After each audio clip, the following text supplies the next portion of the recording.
Welcome, everybody, to our fourth Healing in Cancer podcast. I'm Rutledge. I'm a radiation oncologist here, and I'm very excited.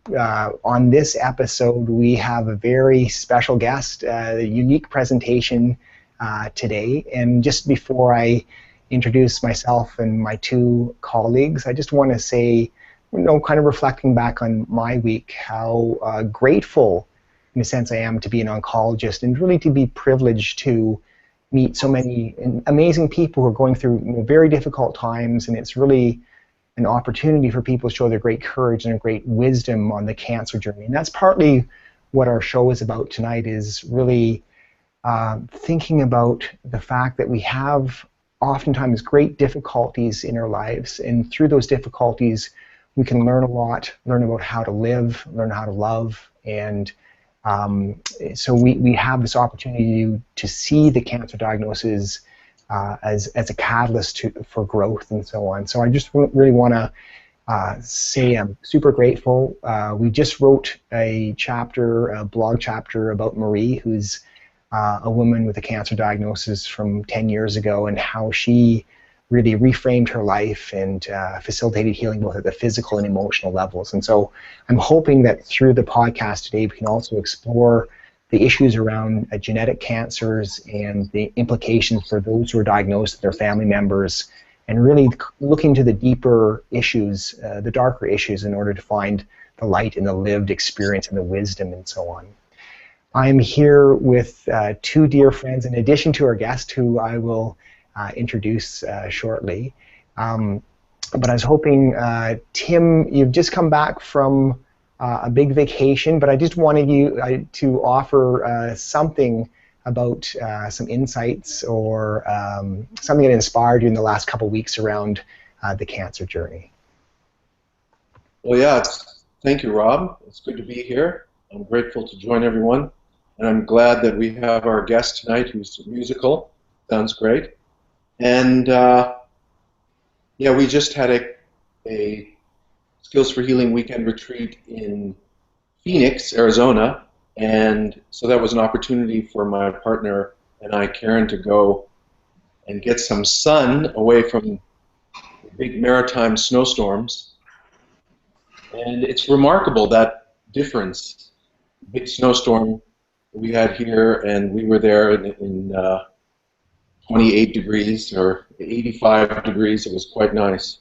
And but it's interesting you brought up the chapter around Marie, and I reread that yesterday and then started writing a little blog on that, and just these two images of her on the beach just before she's smashed down by a big wave, and how that became an inspiration for her. The wave became a metaphor for suddenly being hit with the cancer diagnosis, and how it knocks you down, but then she got right back up and she really did whatever she needed to do to move forward in her life. And the second image is that sailing in a boat and being the captain of her own ship, even though the ship is tipping to the side with tremendous winds, and she was very frightened, but she rode straight into her fear and found that when she really went toward her fear, it became exhilarating rather than terrifying. So that, I found that pretty inspiring. Wonderful, thank you. And Tim works obviously in the weekend retreats. He's a psychotherapist here in Halifax, and really a very gifted teacher, and another very, very wise and gifted clinician is my friend, Reverend David McGinley, who's a spiritual care specialist at this cancer center. Dave, I was hoping you could say hi as well, and maybe just reflect on something that inspired you, or you learned from, or was unique to your last week in the cancer world.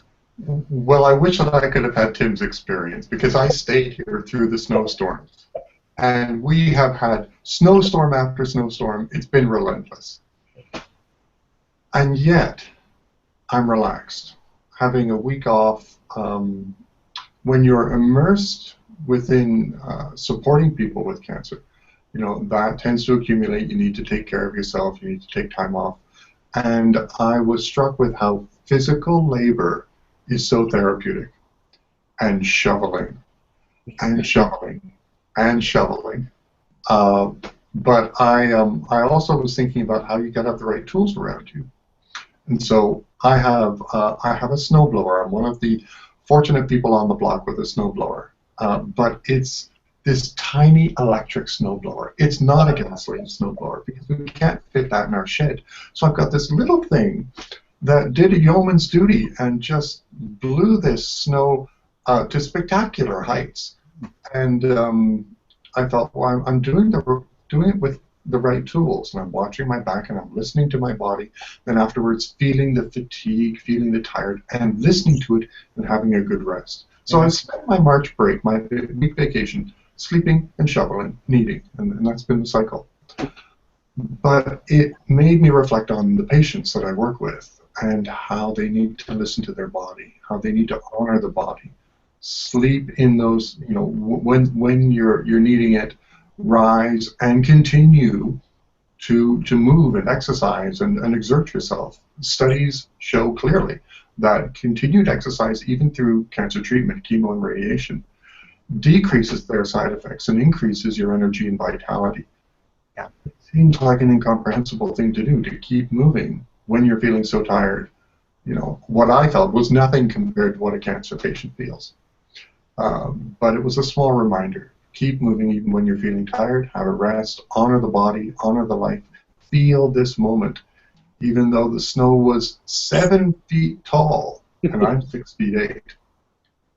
Just, how you move a mountain? One pebble at a time. How do you fight cancer?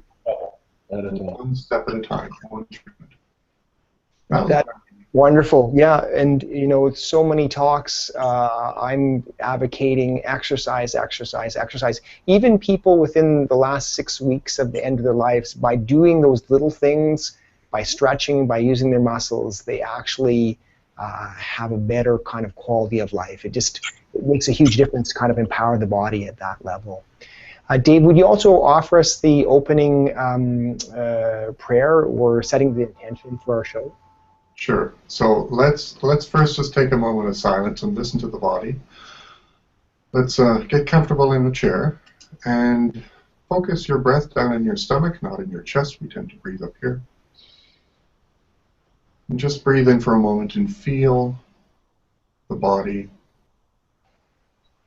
Feel the breath.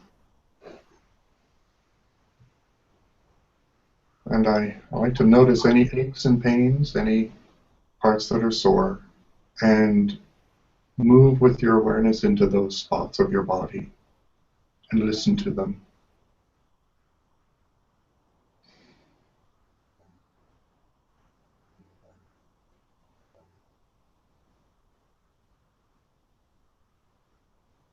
We spend so much energy avoiding ourselves, avoiding what is in this moment.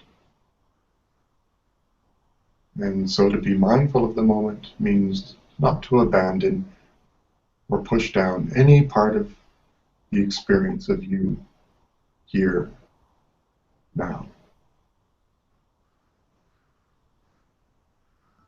Okay. Centered. Thank you. It's a wonderful, wonderful moment of coming back to oneself and all the vital energy and the billions and billions and billions of things that are going right within one's body and within one's life at this very moment. I am really looking forward to interviewing our guest, Anne Robert. Anne, I'm sorry, but I set aside your biography.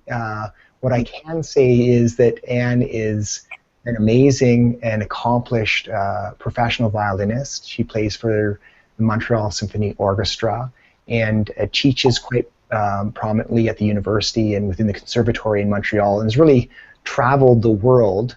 And I apologize for not being able to quote your many, many accomplishments, Anne, but I'm hoping maybe you can just say a little bit of your life prior to your cancer diagnosis as a way of introducing yourself and the kind of vitality and spirit, joie de vivre, that you really were experiencing and continue to experience in your life. Okay. I don't hear you very well, Rob. It stops very often, so I imagine you asked me to talk about my life before cancer. Yes, please. Yes. It always freezes. I'm sorry. Maybe someone else can re-say the question. Sure. Anne, I was going to ask you just to talk about your life prior to cancer. Okay. That was clear. Okay. So, well, as you said, I'm a professional violinist. I'm also a mother. I have a daughter who is now 21. And I've had a very, very busy and still have very busy life playing the violin and trying to give beauty to the world through music. And I also teach, and I love teaching. I love this great opportunity to be one-to-one with one student at a time, because that's the way with only one person at a time. So it's a very privileged experience, because I can really see the young people grow up and maybe give them some little help in their lives. And so life was beautiful. I'm very happily married with also a musician. And well, one day it struck me, like so many other women and men, the breast cancer.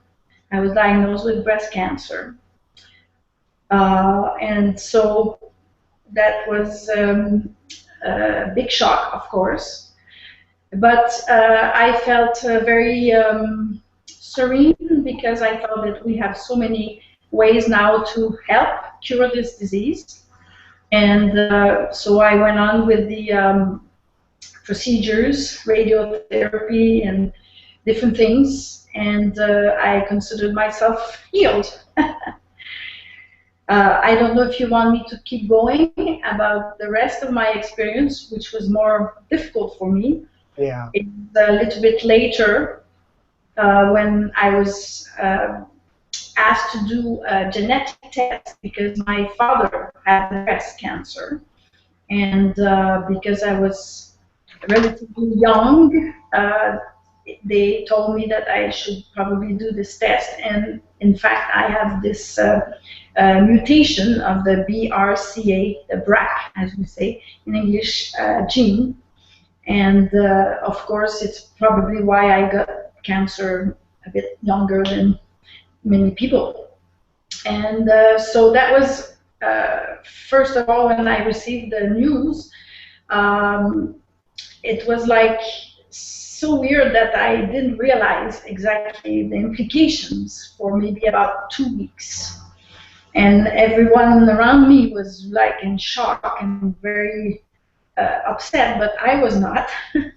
And then suddenly it really dawned on me deeply, wow, this is something I have for the rest of my life. It's like I don't know how to say, maybe you can help me, Rob, an épée de Damoclès, you know, the sword of Damocles. Yes, over your head, big sword lying on a sword. Yeah. Okay, so I really felt very. It was very difficult for me when I. And it put me into a very deep anguish and kind of a despair, like what to do with this, because there is no, like when you are diagnosed with cancer, there's a protocol, and we know, okay, that's what the medicine is suggesting to do, and you can do it or not, but there is something that's told to you, and it's a clear path that what we know is the best at the moment. But with genetic problems, it's up to the patient to decide, because it's not an illness per se, but the implications are very high. I was told that I had up to 86% possibilities to develop a new breast cancer, and 40 or 50% ovarian cancer. So these are big figures, and suddenly I felt like I was trying to buy a life insurance. How many years will I live, and how much should I pay? So it became a very, very difficult issue for me. Yeah. Okay, you want? That's just a wonderful starting off point. I'm going to tell just a bit of your story as well to make sense of this whole podcast now. Okay. You had one of these remarkable moments where the stars aligned, and you happened to find a plastic surgeon who was willing to help you through that time and to guide you and so on. He happened to be a master pianist and just an amazing musician, and you decided to create a concert out of the different phases, emotional phases that you went through. And I give you all that as a kind of introduction to say that you've actually put some music to each kind of phase in your journey. And instead of going into the story of your surgeon and the concerts that you've created out of this, I'd like actually to go into this feeling of anguish and have a real deep discussion about that, and maybe as a means is to actually play a piece on your violin now that really reflects the first few days and weeks of really trying to grapple with what having a genetic mutation and this very high chance of breast and ovarian cancer meant. So I'm wondering if you would play your violin to reflect that time in your life. Okay, before I do that, I'd like to read, because in the concert I have chosen some poetry and some reflective texts that really explain what I really felt. So the first poem about anguish goes like this. Anguish casts its shadow everywhere, its roots penetrating to the depths of the soul, which it slowly devours. Thank you.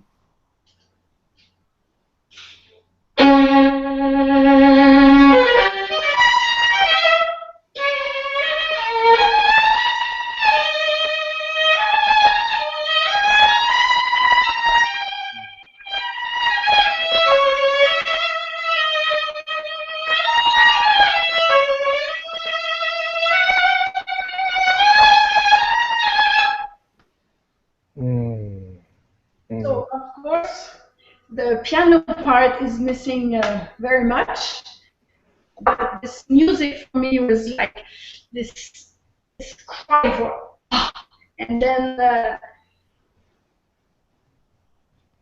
when I keep coming with this despair that I felt at the moment of just about 2 weeks after I found out I had a genetic mutation.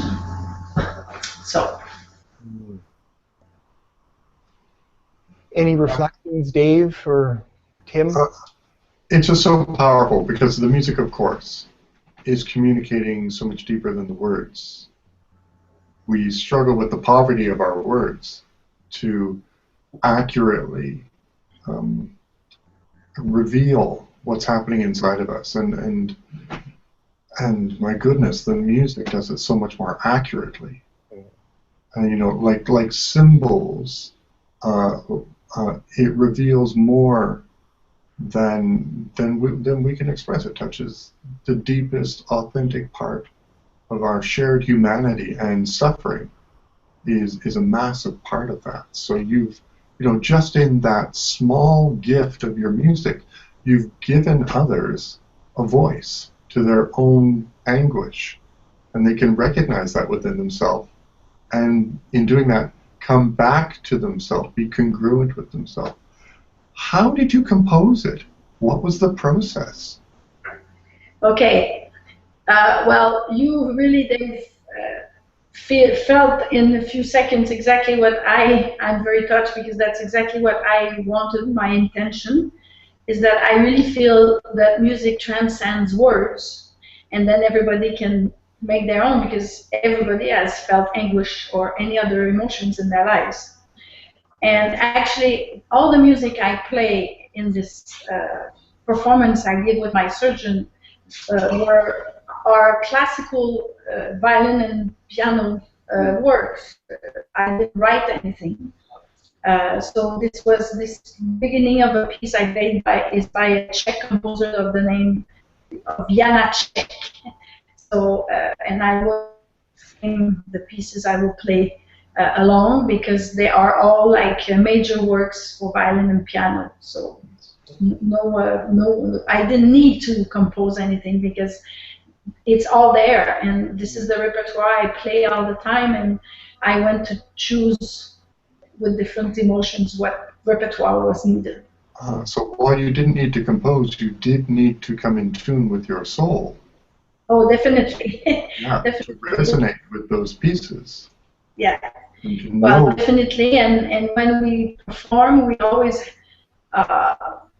we have to feel what the music has to express. So that definitely was a guide to my own feelings, and that's how I chose the pieces. So as you play that, certainly in a performance, the emotional intensity of that experience for you must be very different than if you didn't have the cancer and connected to the cancer journey. Well, I will have to disagree with you for a little second. When I actually play in a performance, I try not to be myself. I am a canal, if I can say, that will, I have had a gift to be able to play the violin, and I work very hard to try to make this gift as good as possible. And then it's not me anymore who plays. It's not the little me. So it's the emotion is there. It's anguish, yes, but I don't relive every time my own emotions. I try to just, it's something that comes and goes to the public and comes back. So of course, I'm sure that my performance is different now, but in any concert I give for anything, since I have lived, because a musician or any artist is always anything that we live or go through will reflect in our art. That's definitely right. Wonderful, thank you. And in your real life, this was. I can't hear you, Rob. It freezes. I'm going to talk more loudly. Maybe that will help with that. Can you hear me now? I have a bad connection. Okay. Can you talk about solitude, the next phase in your life? So going through the anguish was the first thing. Did you have solitude as your next emotional phase? Okay, I lost you a lot, but I imagine you want me to talk about the second the second part that because the concert is, I just thought of the 10, actually the main emotions I lived through this ordeal, and so it came out with 10, and the third one is solitude, because indeed, even though I was well surrounded by my family, my friends, you are always alone living these things. And so I chose the music by Johann Sebastian Bach, Saraband, because it's for solo violin, and there's no piano in this piece, so I can play it for you. But I also chose this beautiful text that I would like to read to you by Gaston Berger. How can I not feel that the privacy which protects and defines me is an absolute obstacle to communication? Others cannot violate my consciousness, nor can I open it to them, even when I long to most keenly. My acts and my words are empty signs without ballast. The only hint at the experience I endure, which those to whom I speak never, which those to whom I speak can never share. Mm. Yeah.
Thank you.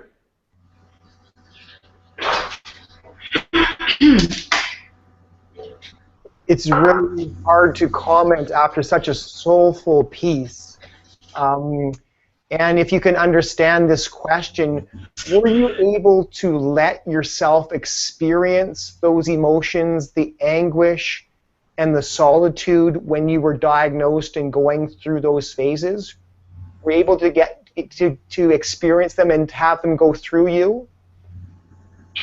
So the question is how I was able to experience? Or were you able to experience that? Because some people push those emotions away and distract themselves. Were you able to experience anguish and solitude?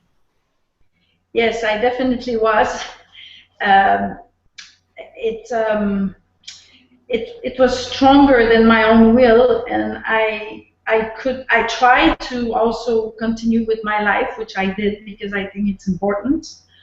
But I had many concerts and tours and traveling and all that, and I remember in one of the concerts I was giving, at one point while I was performing, the question popped in my head: shall I get operated or not? Shall I remove my breast? And what I was playing, and I just freaked out because this is really how deep it was.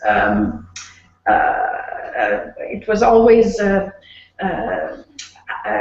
my head, in my subconscious, and so I actually realized I needed some help, and I consulted with a psychologist, and she was really, really so helpful, and you know, I felt, wow, this is a big moment in my life, and I should not just deal with that by myself, because I felt it was taking me down instead of trying, and I was becoming, I think the question was, is like, you become so close to everything, you have no space to really see and to take a decision, and I wanted to take a decision that came from my intuition, not my fears or my anguish or just my intellect. So the first phase I did was I got all the information I could get about everything. And then I had to make peace with my heart. And the big question arose, why am I alive? Why am I on earth? What is the purpose of my life? Do I have any missions? What are those missions? What is life about? What is my life? So it was heavy duty. I think that we should all ask ourselves those questions all the time. And but I had this incredible momentum with this diagnose that forced me to really go to the bottom of it, and that's why I feel that I am reborn, and that it is an extraordinary gift after all to have had this. Yeah. I can see that now, but I couldn't at the moment, of course. So that was a big process, but I really lived it for a few months before I came out completely serene. Yeah. And you knew within your heart, within your soul, that it was the right decision to go forward, to have the breasts removed, to have the ovaries removed, and so on. And so really to kind of trust that was just vital for the kind of the healing process, I think. Tim, you were kind of nodding your head and humming as you went through that. Do you want to add any question or insight around this? Oh, well, I'm just very touched by, you're very articulate there about that, using that existential suffering as an opportunity to ask the important questions about life and to really go deep within your soul to decide, why am I here? What is my purpose? That's really beautiful, and I think, I think sharing that with others is really powerful and good. To encourage people to go on that journey, because, as you said, it's not easy. It's difficult and painful, but the result is worthwhile, right? Absolutely, absolutely. And I think it's unfortunate that humans need to have hardship to finally wake up and think about those things before the end of our life. Because life is short, we should, and it's not about only what we think life is all. It's much, much more deep. There's a lot going on, and it was beautiful too when you said that you are a channel through which the music comes and the emotion. It's a kind of a universal power that's flowing through you, and you can hear that when you play. There's a quality of, I find that the violin in particular, the strings are almost like the vibration of the strings, vibrations of your heart, and there's a resonance there between emotion that flows in the body and what you're playing. They're almost like analogous to each other. Yeah, the violin is like a voice, a human voice. It's very close to the human body, yeah. So. And you've done beautiful homework, right? You've done spiritual homework. Cancer threatens to take your life away, but it amplifies the gift of your life. And it's such a shame when people avoid the homework that it is offering, and you have engaged in it so beautifully. And I'm noticing you didn't engage with it linearly, intellectually. You did it through intuition, right? Through that deeper presence and deeper listening, and of course, because you're an artist, you could use a deeper expression to process this homework. It's so difficult to explain, but through your music and through your journey, we know what you've done. We can see what you've done, and it's the essential deep spiritual homework of your life. You've connected to authenticity and vitality and creativity and love. You've really connected beautifully to love. I just want to add something. before I had cancer and all these things, I had already embarked on a spiritual journey, if we can say, because I really realized that that was what life is all about.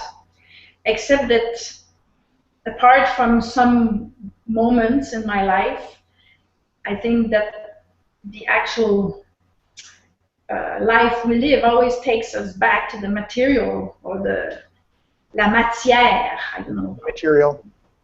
It's not material like stuff, but anyway, matter. Yeah. And I think that after this big journey I just had, this ordeal, instead of being more something that I knew, it became an experience I experienced. And I think that's what one has to do, because we read books, even if you go listen to people in beautiful services, whatever, if you don't experience it yourself in your own soul, then it's not that. So. And that's a perfect segue to the next section, because the story goes that you did decide, you listened to your intuition, you did decide to go ahead with the surgeries, and they were major surgeries, and it was incredible grace that you found that surgeon and he had this very new technique and so on. But that doesn't take away from the fact that there was a lot of suffering after the surgery. That's a very difficult and bleak time for most people to recover after a surgery and to go through that. And so can you reflect on that part of the journey for you, the suffering part? Yeah, you know, before I talk about the suffering, I'd like to share with all of you this beautiful little text about how to take a decision in life. We always have to take decisions, and that for me, that was the optimal decision I had to take. So it's by Dang Ming Dao, the Daily Tao, and it goes like this: be it large or small, a choice is demanded of you every single moment. The irony of life is that it's a one-way trip. There is no turning back, nor can you hedge your bets by trying one thing, then another. There are no retakes in life. That is why only wisdom can be your guide. And I want to just play a couple seconds of this beautiful music by Massenet that everybody knows. That for me was that showed the decision making that brings serenity.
So it's a Thais meditation by Massenet that is a very big classic.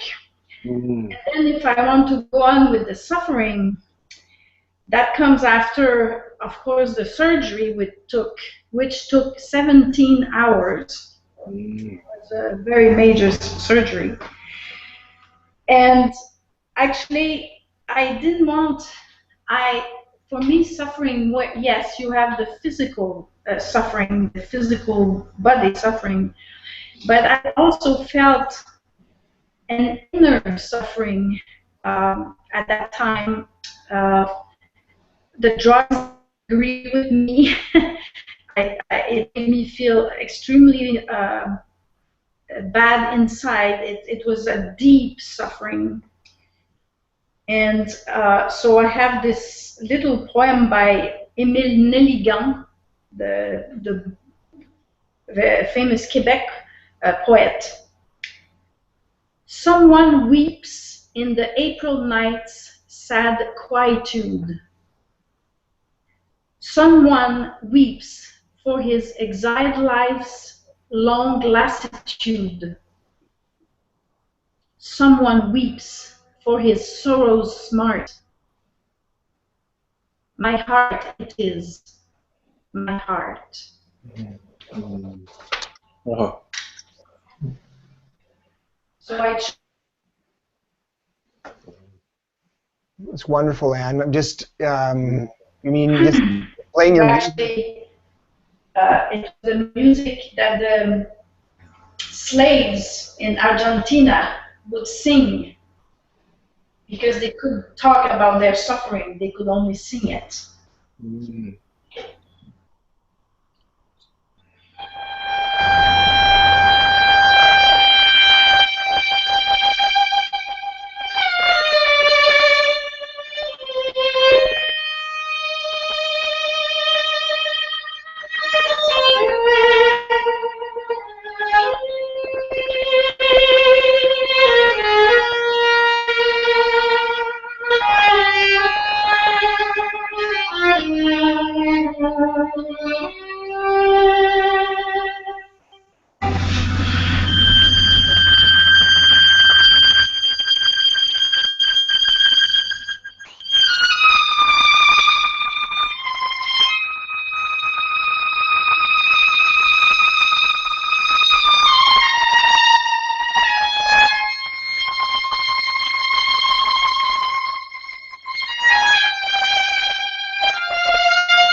Wow.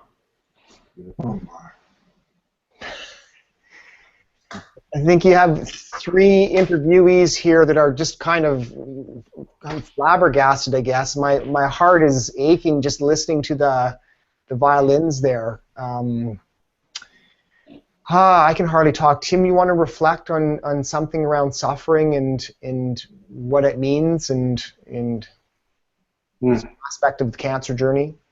Mm. Well, that's very touching. And that piece is really moving. It brings tears to my eyes. And I think that when you said slaves, in Argentina, that it really does speak volumes in terms of suffering and the acknowledging that it's a necessary part of life and that we can face it with courage, and the music somehow expressed that as well.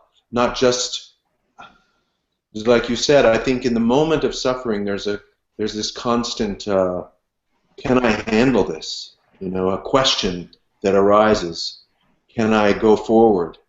And it's how we answer that question moment to moment. Because I was going back to that, thinking about the decision thing and what the poet said about the decision, that there's no retakes, and the decision of how to work with your suffering is always this moment and the next moment and the next moment and the next moment. And somehow your music really expressed that challenge, meeting the challenge moment to moment.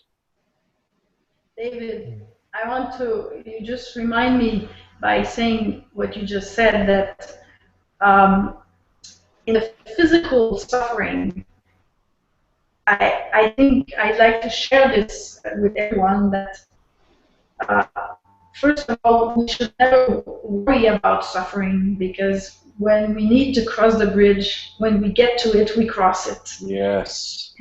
And the worry about the anticipation of the suffering, it makes it much worse. So I think that it's very important to surrender.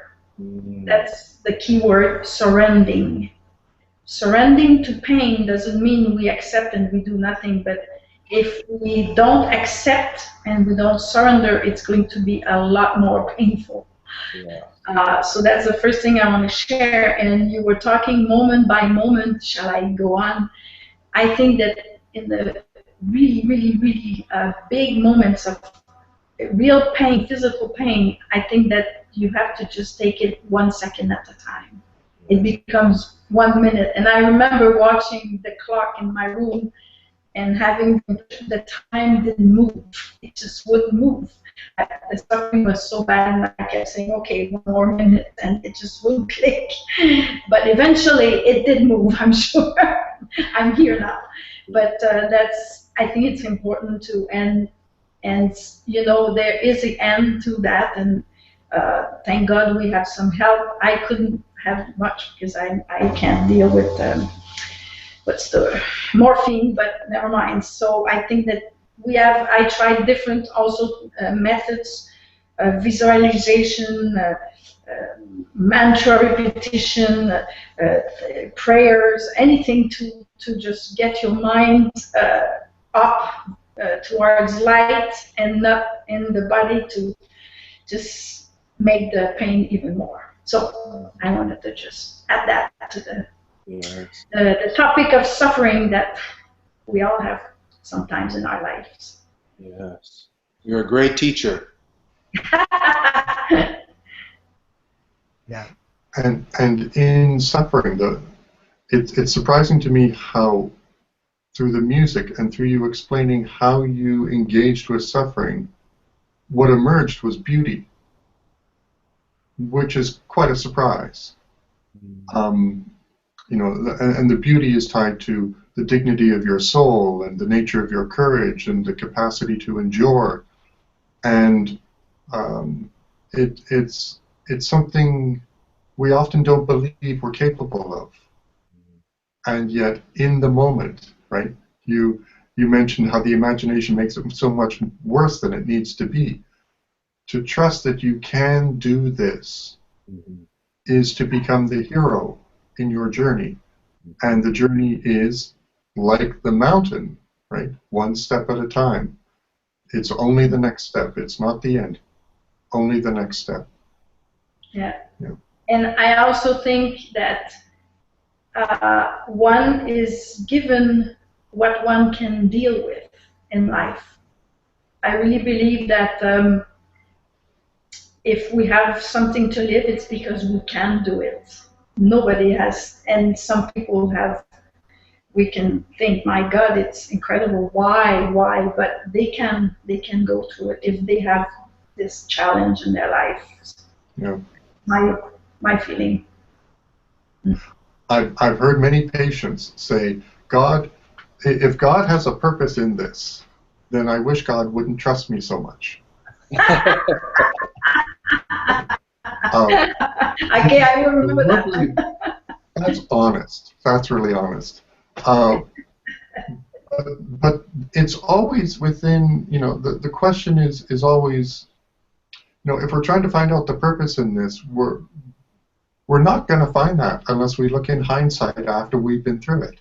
You know, the question really is not what's the purpose in this, but what do I do with this now? This moment, what do I do? It's how I am present. And then you did it. You connected to the hero who was able to endure the journey. I don't know if hero is the right word, but own it. I don't know. I think for me, surrender and acceptance is very important. And then from that, you grow and you make something out of it, and you just keep going. And light, go to the light. Yes. Beautifully done. Yes, and there's you know, when we are open and when we surrender and when we accept, I mean, yes, we have to be proactive as well. Oops. But the point is that when you're open, then something bigger comes through. And we tap into something that's much deeper than ourselves as well. And I'm wondering if that's also a good segue to talking about grace and how you've experienced that in your life too. Yeah. You know, when I just want to say, when I say surrender and accept, I never mean to put your arms down and do nothing. I'm very, very proactive. And I think everyone has to take their own lives in their hands. And even if we have such great doctors to help us, it's our lives, and we have to really be part of the healing process. But in order to really take the right decisions, you have first to surrender. That's what I think. And something happened to me at the hospital the third morning after the big surgery. I was this is a major surgery, as I said, and it was a bit hard for me. Some cases are longer and more difficult. I was one of them, so I was like practically paralyzed in the sense that I was so swollen everywhere. I couldn't move, and I pain incredible. But somehow, the third morning, I awoke, and I have no. But I felt inside something that cannot be explained, and the only word I could put was touched me. And there's a beautiful poem that I found that could, I think, explain a little bit the unexplainable. Is this one. Grace. Can this word be grasped? I think not. It breathes itself. It is breath. Spirit that grasps us. When this spirit touches the soul, it awakens.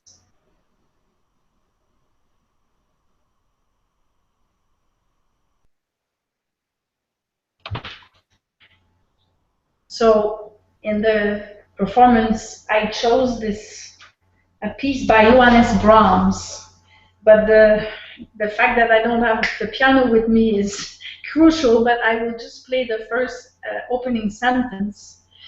I chose this piece also because when my daughter was a baby, and in the middle of the night she probably had some pain, I don't know, and you feel so hopeless because you can't really help them. And I would sing her this melody, and every time somehow I would kind of invoke something greater than me, of course, and it would work, and she would kind of calm down and stop the crying. So it was a magical moment that I lived quite a few nights in my life when she was a baby.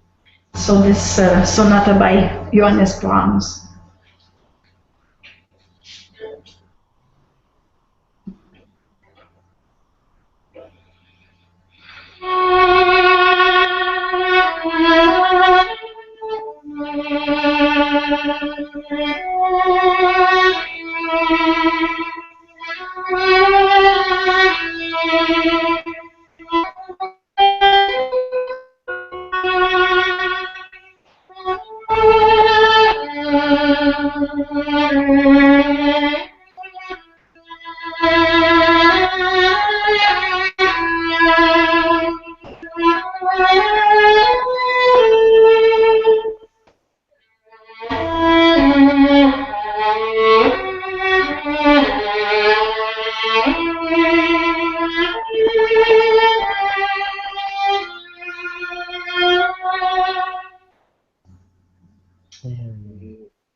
can't go on without piano.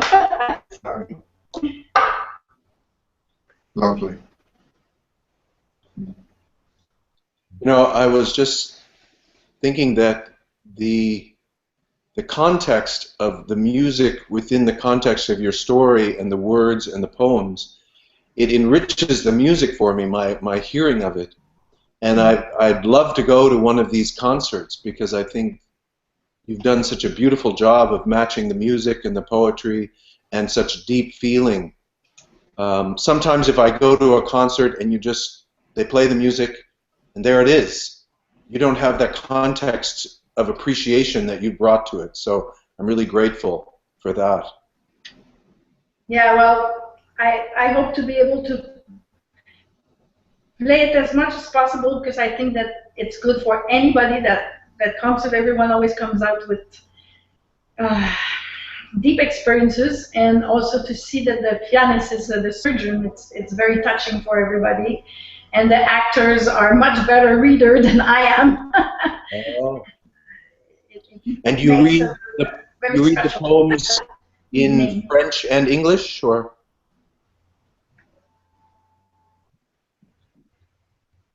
So Tim just asked if the poems are read in French and English, or does it depend on the audience which language the poems are read in? It depends on the audiences. We even did it in Italy, in Italian. So we can do it French, English, and Italian, actually. Yeah. So, Anne, you were talking about this grace as something so, so lovely and gentle, and yet vast and so powerful. It just came sort of upon you. Very hard to express what that feels like. Some people describe it as feeling surprisingly safe,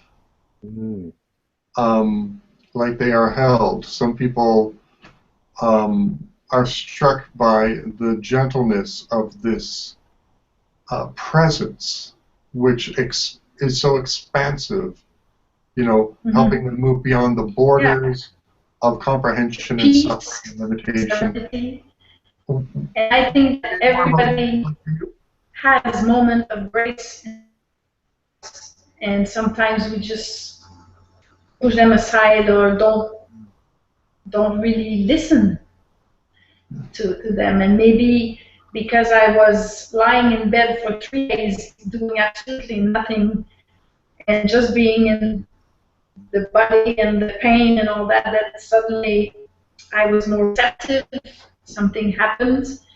And also I really had this long journey, spiritual journey to get to this point of the surgery that probably prepared my heart and myself to receive that moment. And so I was very, very fortunate. And I didn't say, but it was like if I stayed in this grace feeling for many weeks. The whole convalescence was like that, and it was a magical moment in my life. It's unbelievable to say that. And it was, even though I had so much suffering and so much frustration not being able to move or to do, it's like you have to relearn to live, but it comes back. But it can be very frustrating, and I'm a very active person, and it was the very first time in my life I had to just stop and do nothing for a long time. But this grace was with me all the time. So here it is. Yeah. Beautiful. Beautiful. And what you've done with that, really reflecting on this idea that if you're given a difficult situation, is what good can we make out of it? What meaning can we make out of it? What can we learn about ourselves? What can we learn about life? And I really I'm just deeply touched by your story as well, because you've been able to share in this medium of music and poetry and story, your life story, something that I'm sure has touched thousands and thousands of people. And so I understand that you've performed these concerts throughout Europe and North America and even to Asia and so on. And so just want to thank you on behalf of all those people who got to see your wonderful performances. Thank you so much. I also just want to give you an opportunity to talk about some of the other work that you're doing through the genetic hereditary cancer community, and specifically the video conferences that you're offering throughout Quebec, and just to give people a send-off on the wonderful work that you've done with your life in this realm. Okay. Well, after when I reached my decision, before I had the operation, when I decided I have to do something. I want to help people. It was so hard for me, and some people might not have all the possibilities I had to deal with all this, and I really wanted to help. And also the genetic situation was not known at all by people. Now, thanks to Angelina Jolie, it's much more public knowledge now, but at the time, even in the medical field, people didn't know about it. So I really, really wanted to do something. And so the first time I went out of my house, I was able to get out of the house. I went to the genetic clinic, and I had a meeting with the whole staff, and I asked, what can I do to help? And they said, the best thing is that you tell your story, because if we try to just do other things, it will just be a drop in the ocean. So I said, well, no, finally they convinced me, and somebody, Daniel Wallet, wrote a book. And it's also a book that has all a lot of medical information for people. So we started with that, and then the idea of playing a concert with my surgeon came on the table, and then he was the one who said, well, instead of just playing a concert, why don't you sit down and really think the main emotions you live, and let's try to have music that will depict that. And out of that, then I decided to add some poetry, and then we added the actors, and it became a real performance. We also have a website that we created at the Montreal Hospital, Centre Hospitalier Université Montréal.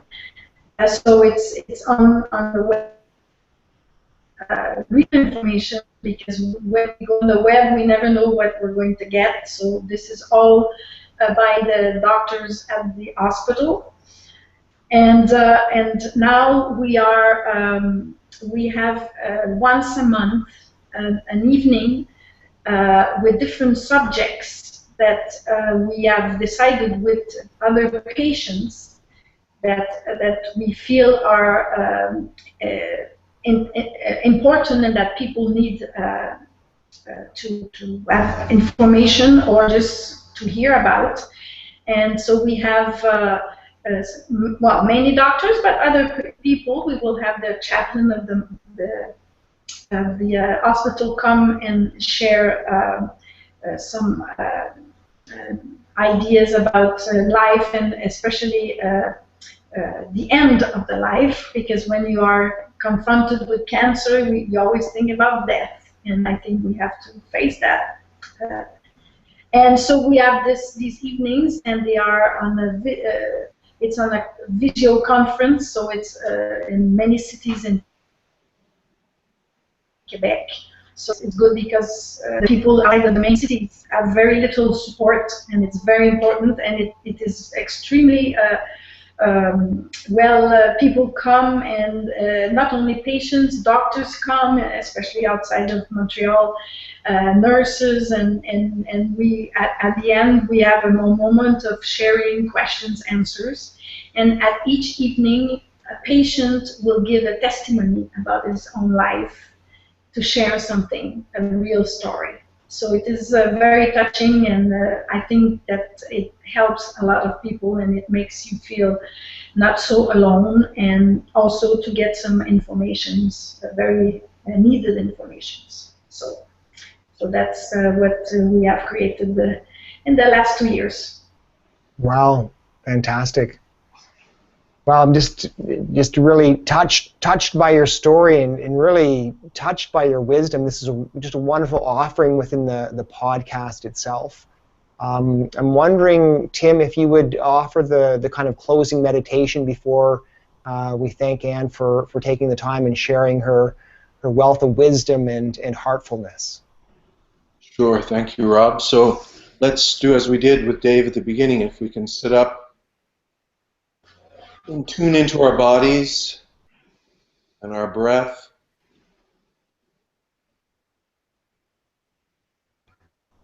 Feel that sense of curiosity about this very moment and the feeling of being alive.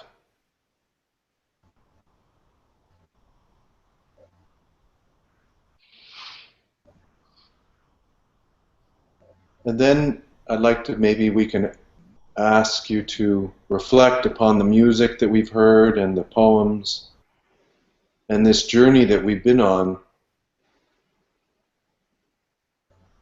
that Anne has guided us on. And it's very powerful just to kind of gather that into our heart.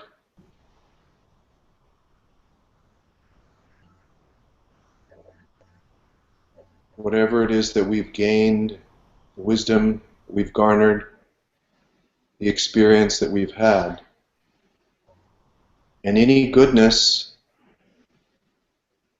we could then visualize our heart shining like the sun, and we give that good experience and that wisdom, that love and that learning, that beautiful music we send outward to all the people that need it, to everyone everywhere. May they all benefit. Shine that light out from our heart in all directions.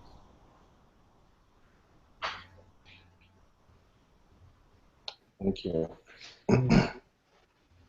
Thank you. Dave, last reflections on a very touching podcast.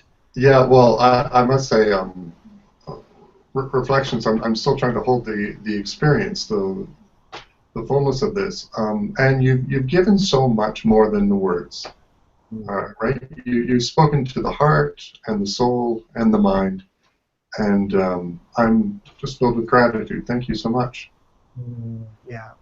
Thank you, but I want to say that my story is a story, but we all have a story. Every human being is a story. And the story is not what's important. It's much more. Yeah. Yes. And I think that's why we're so touched, is that it resonates with something much deeper in each person here. And for our other listeners who will either see this live or perhaps on YouTube later, I really would welcome people to send in their questions or their reflections to info@healingandcancer.org. And like Tim, I just want to hope that we can garner from this this experience, this podcast, and bring that light and that love right into the world on the day-to-day. So just have a wonderful day, everybody. Take care now. Thank you.